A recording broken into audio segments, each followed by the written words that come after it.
11 من ديسمبر يوم ماجد من أيام عمان الخالدة، سطرت فيه قوات السلطان المسلحة ملحمة وطنية مشرفة، جسدت من خلاله أسمى البطولات وأعلى مراتب البذل والعطاء والحب والولاء لهذا الوطن المعطاء وقائده المفدى. وبهذه المناسبة العزيزة احتفل الجيش السلطاني العماني ممثلا بلواء المشاة 11 وقوات الفرق بهذا اليوم الماجد، وذلك تحت رعاية معالي الشيخ سالم بن مستهيل المعشني مستشار بديوان البلاط السلطاني.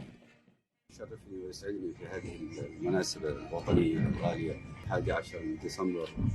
أن أتقدم بكل الشكر والثناء والعرفان للمقام السامي جلالة السلطان حفظه الله القائد الأعلى، ولكافة منتسبي قوات السلطان المسلحة. هذا اليوم لا شك أنه يوم خالد في ذاكرة العمانيين، وهو يوم النصر، وزادني شرفا أن أكون